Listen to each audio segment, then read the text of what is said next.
Muito bem, meus irmãos e minhas irmãs, mais uma aula. Eu sou o seu professor Rafael Lincoln e nós estamos fazendo as videoaulas das lições bíblicas, quarto trimestre de 2025, Corpo, Alma e Espírito, a restauração integral do ser humano para chegar à estatura completa de Cristo. Já quero te convidar, meu irmão, minha irmã, a se inscrever aqui no nosso canal, ativar os sininhos. Toda semana nós lançamos um vídeo novo e o tema dessa lição é o espírito humano e as disciplinas cristãs. Recapitulando, nós estamos falando sobre a questão do corpo, alma e espírito, tricotomia humana. Já falamos sobre o corpo, já falamos sobre a alma e agora nós estamos na parte do espírito do ser humano. O textual se encontra em 1 Timóteo capítulo 4, versículo 8, que diz: porque o exercício corporal para pouco aproveita, mas a piedade para tudo é proveitosa, tendo a promessa da vida presente e da que há de vir. Verdade prática, as disciplinas espirituais são necessárias para o fortalecimento do espírito, assim como os exercícios físicos para a estrutura óssea e muscular. Leitura bíblica em classe se encontra em 1 Timóteo 4, versículos 6 a 8, depois versículos 13 ao 16, dizendo assim: propondo estas coisas aos irmãos, serás bom ministro de Jesus Cristo, criado com as palavras da fé e da boa doutrina que tens seguido, mas rejeita as fábulas profanas e de velhas e exercita-te a ti mesmo em piedade, porque o exercício corporal para pouco aproveita, mas a piedade para tudo é proveitosa, tendo a promessa da vida presente e da que há de vir. Persiste em ler, exortar e ensinar até que eu vá. Não desprezes o dom que há em ti, o qual te foi dado por profecia, com a imposição das mãos do presbitério. Medita estas coisas, ocupa-te nelas, para que o teu aproveitamento seja manifesto a todos. Tem cuidado de ti mesmo e da doutrina. Persevera nessas coisas, porque fazendo isso, te salvarás, tanto a ti mesmo como aos que te ouvem. Irmãos, hoje nós iremos falar sobre as disciplinas cristãs que fazem com que a nossa vida espiritual seja mais piedosa. Deixa eu só fazer uma recapitulação rápida sobre algumas coisas que nós já falamos. Essa lição é de tão importância, ela tem uma tamanha importância nos nossos dias, porque hoje nós vemos a necessidade que as pessoas têm de dar importância ao homem por completo, à integralidade do homem. Por exemplo, nós já aprendemos em 1 Tessalonicenses 5:23 que Deus ele quer nos santificar em tudo. Muitas pessoas pensam assim: Deus ele quer só o meu coração, Deus ele quer só a minha parte emotiva. Não, Deus ele quer nos santificar, espírito, alma e corpo. Ele quer nos fazer completamente inteirados da presença dele, preenchidos do espírito dele. O nosso corpo precisa de alguma forma, através do que nós vamos aprender hoje, as disciplinas espirituais, moldar-nos aos nossos hábitos, às nossas rotinas, para que o nome do Senhor seja glorificado. A nossa alma ela precisa ser moldada e preenchida com sentimentos e emoções voltados para as coisas espirituais, e também o nosso espírito precisa estar de alguma forma comunicando com o Espírito de Deus. Por isso, essa lição, o espírito humano e as disciplinas cristãs, ela irá nos ensinar a como nós podemos trabalhar nessa parte, como nós podemos fazer com que a nossa vida ela possa refletir o caráter de Cristo através das disciplinas cristãs. E tem um versículo aqui, que é o versículo 8 de 1 Timóteo capítulo 4, que ele é muito... até um tempo atrás, digamos assim, ele era muito mal interpretado, ou ele era muito mal ensinado, se assim eu posso dizer. Por quê? Esse versículo, algumas pessoas elas pegavam para dizer que o exercício físico não era necessário, né? Academia, esporte, que não, irmão, você não precisa mexer com isso, você tem que exercitar a sua área espiritual. Em partes, tem um ponto de verdade. Porque hoje nós vemos que as pessoas elas têm dado mais ênfase a essa estrutura humana, física, né, a parte externa, e esquece de exercitar a sua parte interna, a sua parte interior. E aí, como o próprio texto está dizendo, isso para nada tem proveito. Não tem proveito para o porvir, não tem proveito para a vida espiritual, porque o exercício físico, né, o esporte, a prática de exercício físico, academia, crossfit, todas essas coisas, ela vai enriquecer e trabalhar a nossa parte corporal, apenas isso. Aí, obviamente, tá, irmãos, entendam que isso vai fazer com que nós tenhamos dias talvez mais prolongados sobre a Terra, porque nós estaremos preparando o nosso físico para uma velhice mais saudável, para a parte da terceira idade um pouquinho mais exercitada. Mas aí, nós estamos falando de vida espiritual. E a vida espiritual? Muitos estão firmes e fortes na academia, com a sua rotina, os seus hábitos todos os dias, mas não conseguem exercitar a sua parte espiritual, que é o que as disciplinas cristãs fazem com a nossa vida. Por isso, o texto está dizendo: porque o exercício corporal para pouco aproveita. Aproveita o quê? Aproveita para o porvir. O nosso corpo ele não tem relação nenhuma com, digamos assim, com as coisas espirituais, no sentido de o que de bom eu posso produzir fazendo exercício físico para o reino de Deus. Digamos assim, vou falar de forma simples. Mas a piedade para tudo é proveitosa. Piedade de que ele está falando aqui é o quê? É as disciplinas cristãs. É uma vida espiritual completa, inteira, santificada, voltada para o reino de Deus. Para isso, aí sim, a nossa vida vai ter um sentido. Aí ele completa o versículo dizendo, tendo a promessa da vida presente e da que há de vir. Ou seja, ele conclui dizendo, olha, o exercício corporal, ele tem finalidade somente para essa vida. Mas e a vida do porvir? E a vida eterna? E a vida com Deus?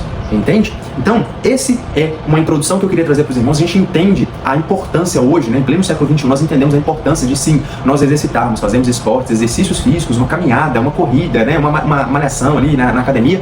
Isso tem um proveito para a nossa qualidade de vida enquanto vivos nessa terra. Mas as coisas de Deus, elas não estão ligadas apenas a esse tempo presente, mas sim ao tempo futuro, a vida eterna, a vida com Deus. Ponto 1. A piedade e as disciplinas cristãs. Vai falar sobre o exercício corporal e a piedade. Aqui nós já demos, né, digamos assim, uma introdução voltada para isso, mas o que Paulo está enfatizando aqui é sobre a excelência da piedade, em cujo conceito estão as disciplinas cristãs, ou seja, os exercícios espirituais. Os exercícios corporais, eles têm valor, mas enquanto fixados nesse plano terreno, nessa terra, nessa vida. Mas para a vida eterna, ela não tem benefício nenhum. Ou seja, enquanto nós estamos aqui, façamos exercícios, esportes, façamos movimento, inclusive é o que os médicos pedem para que nós façamos hoje. Hoje, fazer exercícios físicos, irmãos, não é mais uma opção, é obrigação, se quisermos ter uma velhice boa, saudável, com qualidade. Agora, mais importante, ou sobre excelência, né, usando o termo aqui do escritor, do comentarista, né, não dizendo mais importante, mas sobre excelência estão as disciplinas cristãs, porque ela vai moldar a nossa alma e o nosso espírito, vai fazer com que nós passamos a habituar com a nossa vida espiritual, com o ser celestial que nós somos, né, o cidadão celestial que vive nessa terra, mas com a expectativa para o plano futuro. Aí o ponto 2 vai falar sobre piedade interna e externa. A palavra que significa eusébia, né? A piedade é eu bom e sebai como ser devoto, né? Eu como um ser devoto, ela traz essa ideia de conjuntos de atitudes que nós passamos a ter quando exercitamos a piedade cristã, quando nós passamos a ter disciplinas espirituais: temor, respeito, reverência e amor. Esses 4 mencionados aqui são o pilar, a base, para que a disciplina cristã, para que a piedade seja exercida na nossa vida. Ou seja, quando nós estamos disciplinando o nosso corpo, alma e espírito com as coisas do reino de Deus, temor vai ser importante, temor vai ser em primeiro lugar. O princípio da sabedoria é o temor ao Senhor. Temor, respeito pelas coisas de Deus, reverência com o próprio Deus, né? Eclesiastes capítulo 5, guarda o teu pé quando entrares na casa do Senhor teu Deus. Ou seja, fala de reverência, fala de temor, fala de respeito para com as coisas espirituais. E também o amor que nós dedicamos, que nós temos para com Deus. E amor aqui, eu quero falar um pouquinho sobre isso, né? Gastar um tempinho sobre isso. O amor aqui, meus irmãos, não é aquele amor de palavras. Tiago fala sobre isso e João fala sobre isso. Não amemos de palavras. Por quê? Hoje as pessoas estão vivendo de eu amo a Deus, eu adoro a Deus, mas só de palavras. As atitudes, a vida prática, a vida cotidiana demonstram outra coisa. E não estou falando de ímpios, tá? Estou falando de crentes. Para mim existe uma diferença entre crentes e cristãos. Crentes, todos nós somos, até o diabo Tiago capítulo 2, versículo 19. Crês tu em um só Deus? Você não está fazendo nada demais. Agora, o diabo também teme e ele crê, estremece diante da presença de Deus, porque ele conhece e sabe o que Deus pode fazer, mas nós não. No livro de Isaías, o profeta Isaías vai dizer que até as vacas, a natureza, os pássaros, a criação conhece a presença de Deus e reconhece isso, né? Glorifica de alguma forma, e nós homens, endurecidos de coração, não reverenciamos como deveria. Então, o que eu quero dizer com isso? Aí, crente para mim, todo mundo até o diabo é. Agora, cristão é quem tem Cristo dentro de si, é quem pratica a vida que Cristo praticou, é quem anda como Cristo andou. Aí existe uma diferença. Aí sim é possível haver discernimento, haver a parte visual da árvore que produz os bons frutos. Então, muitas pessoas dizem, eu amo a Deus, eu adoro a Deus, mas é só de palavras. E nós precisamos tomar cuidado, porque muitos de nós somos levados nesse caminho do amor por palavras e apenas expressamos dessa forma.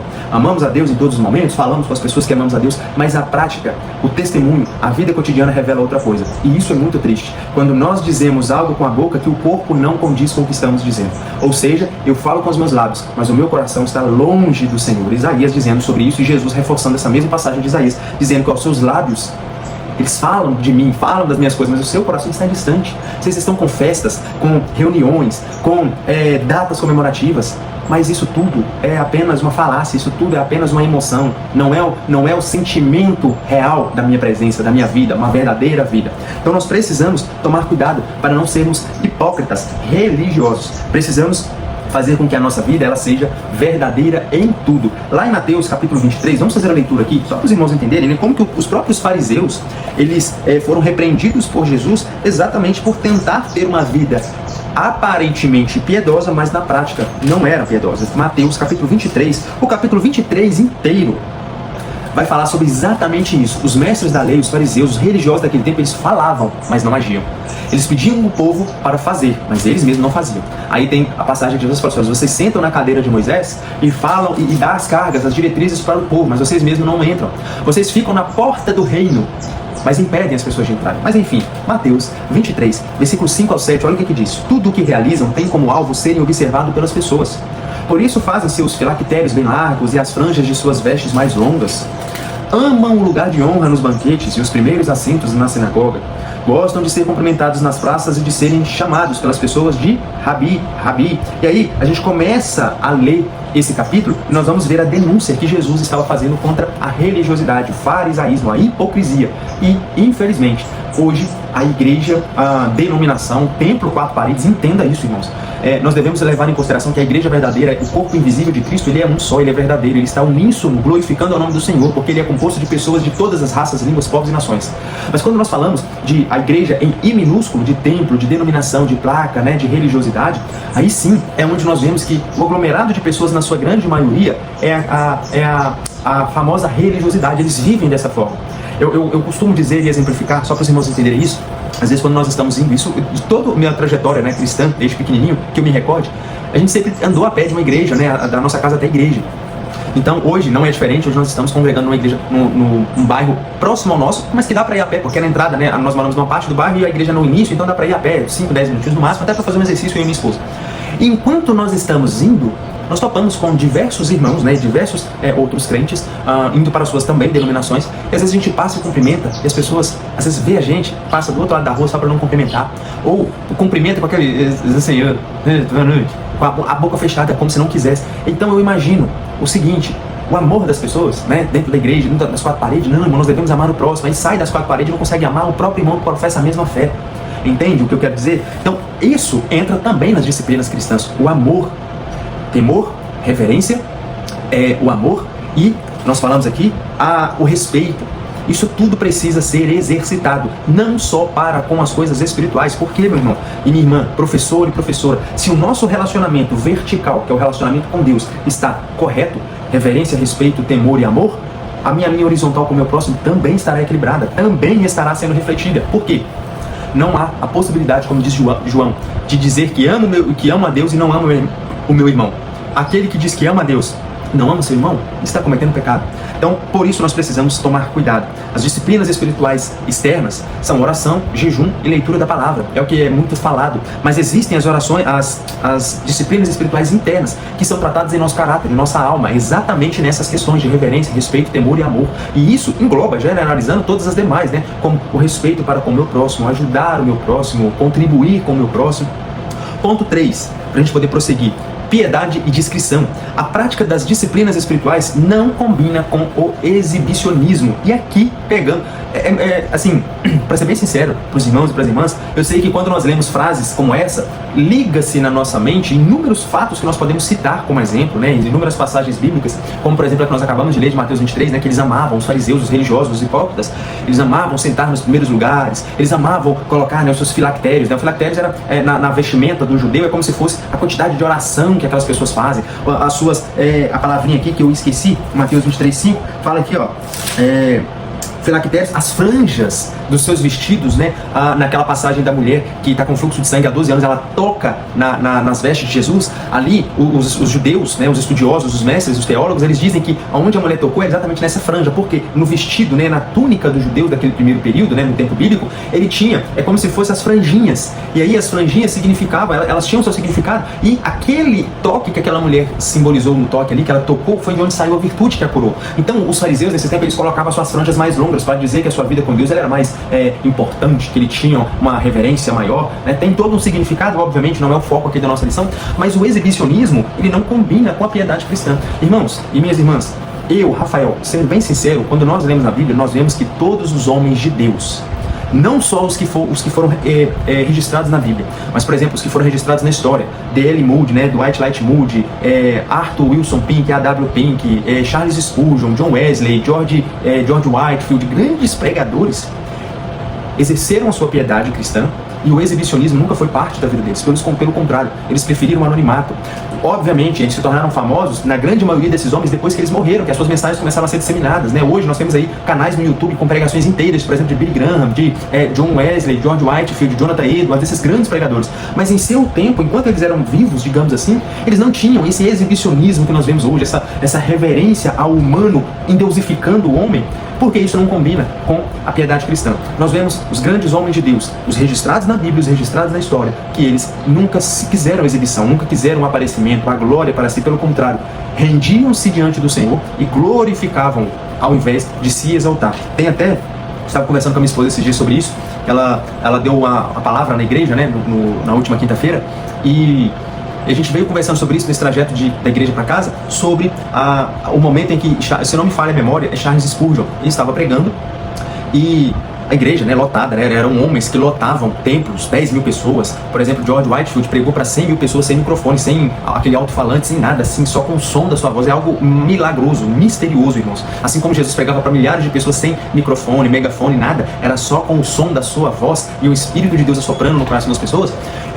Charles Spurgeon pregando para as pessoas, quando ele termina a pregação, ele desce do culto, vem uma pessoa e fala assim, batendo no ombro dele, ó, Charles, meu irmão Spurgeon, que pregação, hein, fantástico, muito boa. Ele vira para essa pessoa e fala assim, o diabo já estava falando para mim isso lá em cima do altar.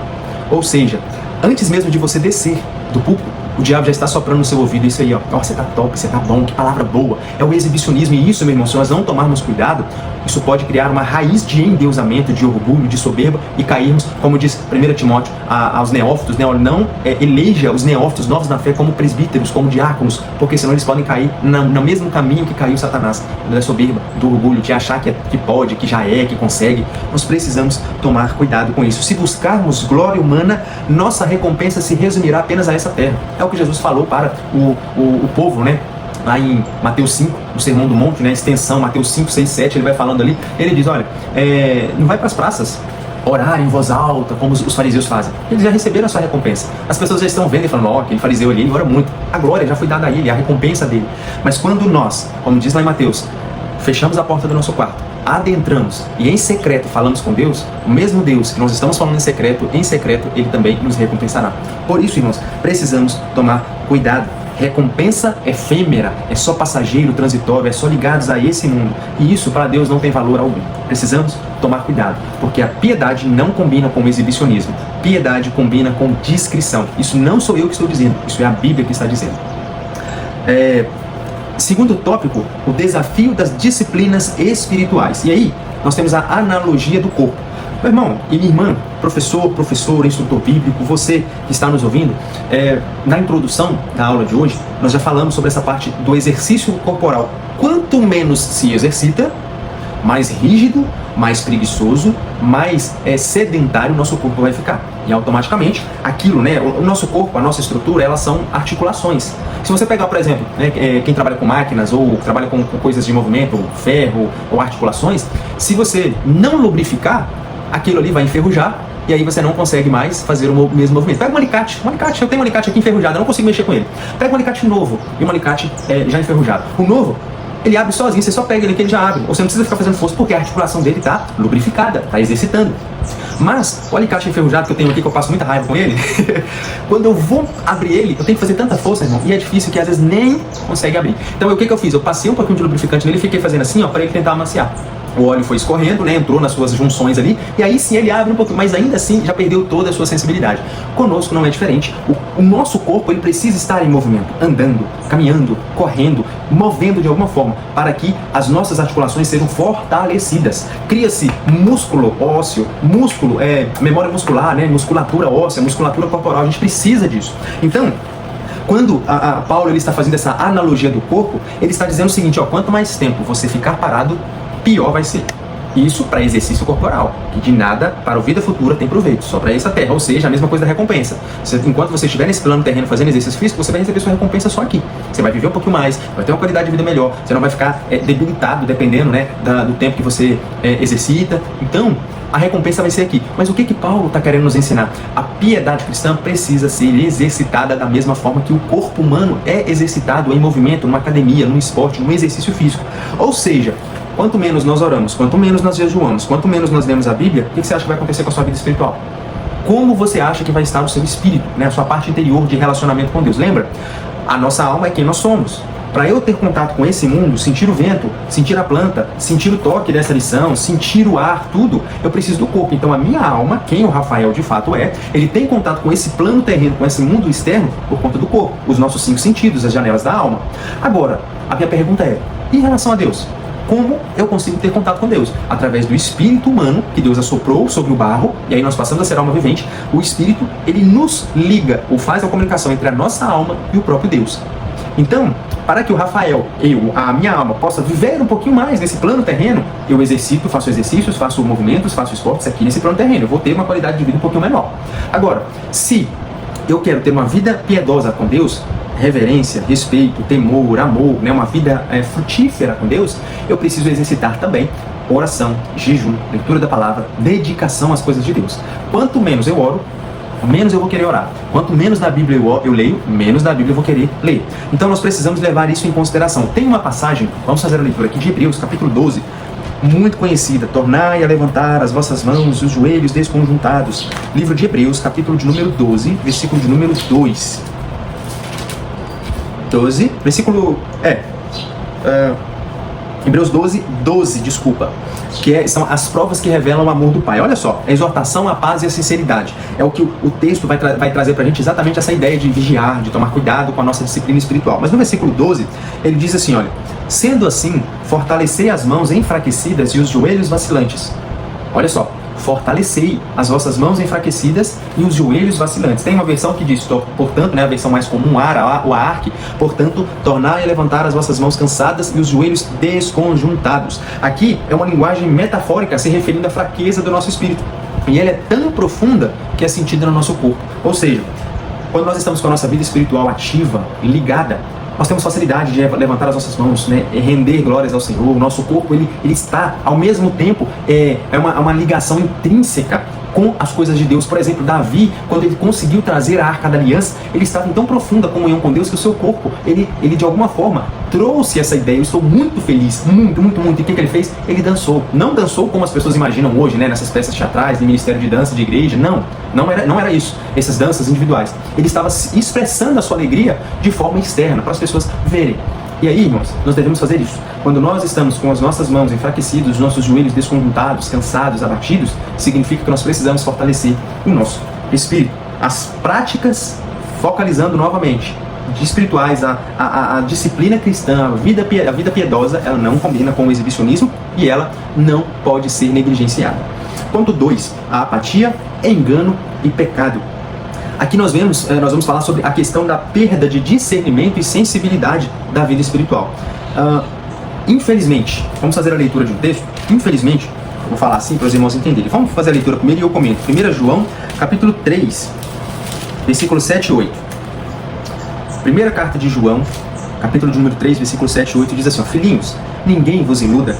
Quem pratica a justiça é justo, assim como ele é justo. Aquele que vive habitualmente no pecado é do diabo. Ponto final. Não tem meio termo aqui. Paulo não está usando uma linguagem século 21, amorosa, no sentido de amenizar a dor, amenizar o impacto. Quem vive habitualmente no pecado é do diabo, ponto final. Na versão ARC ou a ARA, né, Almeida Revista e Corrigida ou Almeida Revista Atualizada, quem vive praticando, quem vive continuamente no pecado é do diabo. Mas ele não termina aqui, ele diz o seguinte, aquele que vive habitualmente no pecado é do diabo. Por quê, Rafael? Por que, irmão João, né, melhor dizendo? Pois o diabo peca desde o princípio. Para isto o Filho de Deus se manifestou, para destruir as obras do diabo. Rafael, o que você quer dizer com esse texto? Em apatia, engano e pecado. Irmãos, infelizmente, as pessoas têm normalizado coisas pecaminosas e muitos estão recebendo isso como um ensino bom, como algo legal, como algo que precisa ser praticado. É o que Paulo vai falar lá em Colossenses sobre as filosofias ele fala em Timóteo sobre os mitos, sobre as lendas. São as pessoas, né, e eu não estou falando aqui ímpio, eu estou falando de o sistema de forma geral, né, porque nós vivemos num mundo que jaz no maligno, e esse jaz no maligno não é o mundo, o planeta Terra, assim, eu vivo num planeta contaminado ou degenerado, não. O sistema desse mundo, né, quando o João, a palavra mundo, ela tem inúmeros significados. Ela pode significar planeta, ela pode significar o cosmo em si, ela pode significar o sistema deste mundo, né, globalizado, e é essa a ideia que João está trazendo, quando ele fala que o mundo jaz no maligno. As vãs filosofias, as vãs teorias, as falsas teologias, os mitos, as lendas, e agora, né, essas filosofias humanas, feministas, de pensamentos contrários às coisas da Bíblia ou de Deus, tem feito com que muitas pessoas abracem isso como se fosse algo correto, verdadeiro e genuíno. E aí é que entra o pecado, eles passam a normalizar o pecado. E aí, por causa da falta de informação ou da verdade sendo ministrada corretamente, as pessoas abraçam essas verdades e vivem habitualmente no pecado. E quem peca desde o princípio é o diabo. E quem vive habitualmente pecando também é do diabo. Isso é o que João está dizendo, isso é o que a Bíblia está dizendo. Por isso precisamos tomar cuidado. Tomar cuidado, sermos vigilantes em relação a essas informações que nos chegam como algo bom, porque Provérbios 14, 22 vai dizer que, Provérbios 14, 12, deixa eu ver aqui, se minha memória tá boa, há caminhos que para o homem parece direito, correto, ou caminhos de vida, mas o final deles são de morte. Provérbios capítulo 14, se não me falha agora, versículo 12, não 22. Isso mesmo, há caminhos que ao ser humano parecem ser as melhores opções de vida, mas ao final conduzem à morte.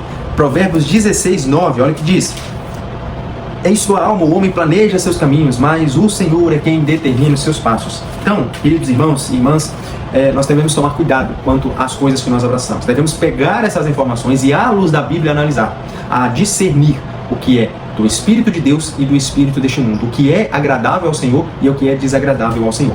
Da teoria à prática. É muito bonito, é lindo, e aqui eu não vou nem florear os caminhos. É muito bonito a gente falar nos vídeos, ouvir nas pregações, né, nos canais, que, irmãos, nós precisamos orar, irmãos, nós precisamos jejuar, irmãos, nós precisamos ler a Bíblia com mais frequência. É lindo quando nós falamos, mas nós sabemos o quão difícil é, queridos irmãos e queridas irmãs. Nós sabemos da correria do nosso dia, né? Eu acordo cedo, vou pegar eu mesmo como exemplo, eu acordo cedo, vou para o trabalho, e aí já chega do trabalho, tanta coisa para resolver, tanta coisa para fazer no trabalho, que você já chega com a cabeça cheia, quente, querendo descansar, aí a gente, isso quando não é dia de culto, aí tem a faculdade para fazer, e faz a faculdade, já está de noite, aí você só quer deitar e dormir. É muito lindo nós falarmos sobre a vida espiritual, não vamos disciplinar a nossa vida. E de fato, é lindo, mas não é fácil. Mas aí é que entra o exercício da nossa vida. Nós achamos tempo para tudo. Nós achamos tempo para tudo. Se tem uma coisa que no dia do juízo final vai revelar para nós, digamos assim, né, tem uma frase que fala isso, se tem uma coisa que o juízo final vai revelar para nós é que nós nunca tivemos falta de tempo, e sim foi falta de interesse. Porque falar que não tem tempo para orar é só você cortar o tempo que você fica em rede social, é só cortar o tempo que você fica em jogo, é só cortar o tempo que você fica na frente da televisão. Você vai orar. Falar que não tem tempo para ler a Bíblia, corta esses mesmos tempos que eu acabei de falar, ou divide.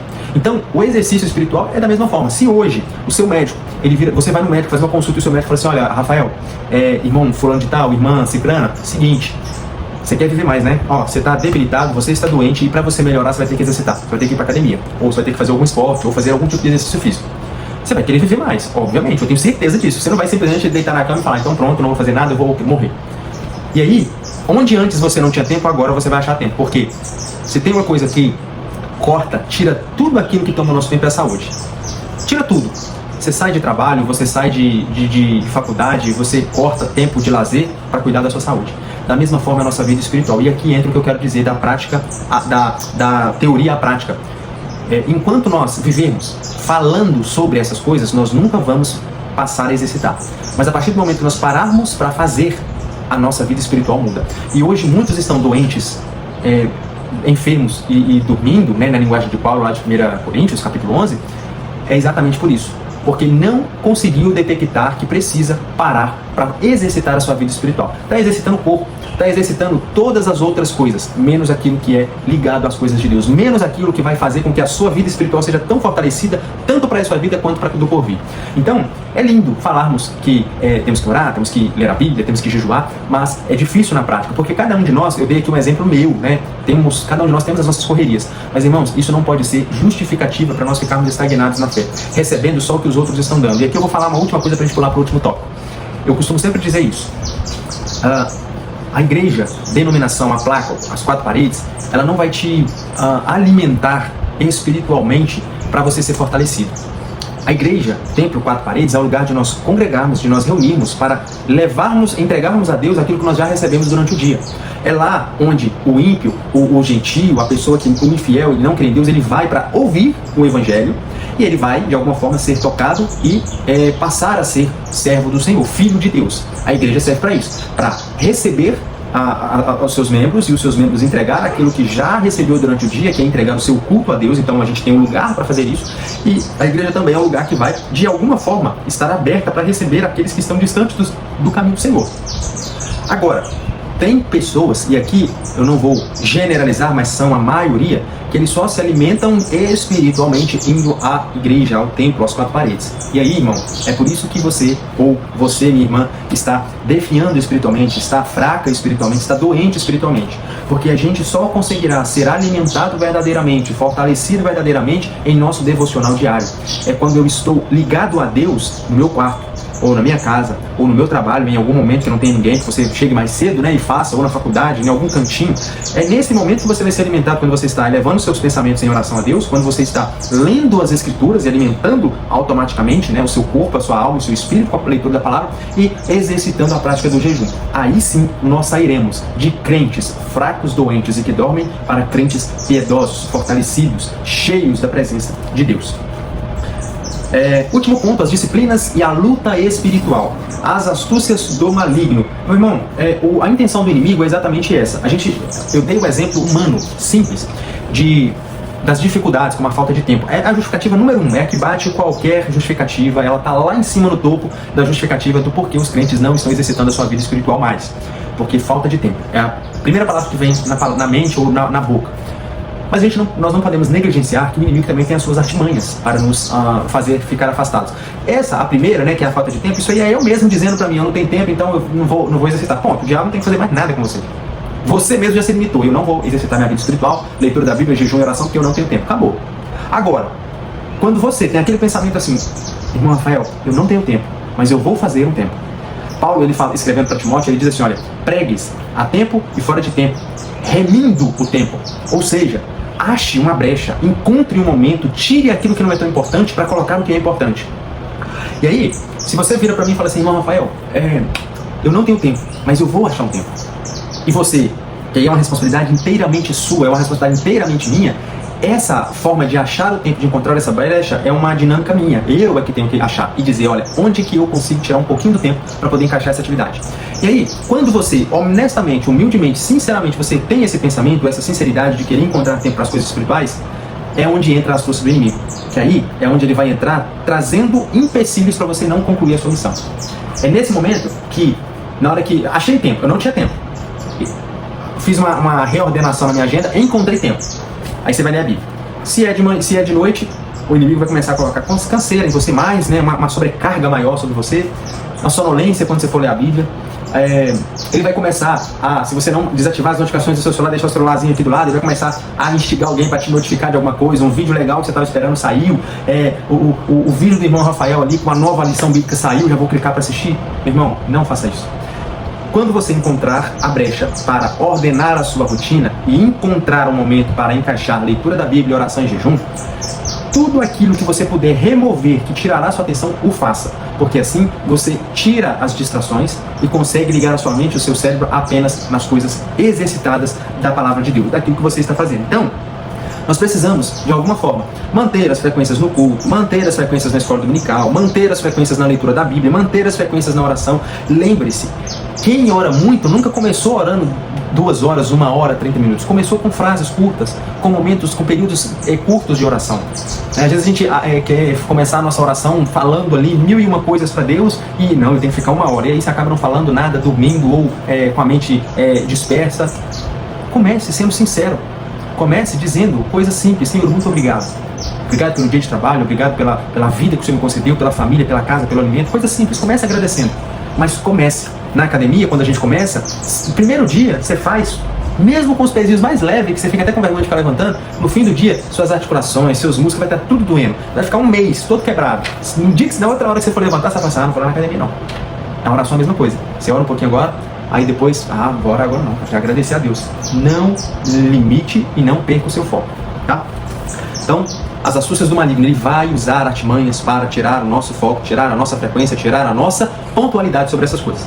E por fim, evitando as distrações, que é o que eu já falei. Quando nós, irmãos, temos a dedicação, né? Eu vou ler a Bíblia agora. Tire tudo. Fala com a sua esposa, meu amor, eu vou ler a Bíblia agora. Então, se você puder evitar me chamar, a não sei que seja algo extremamente urgente, que não tenha como você resolver, você me chame.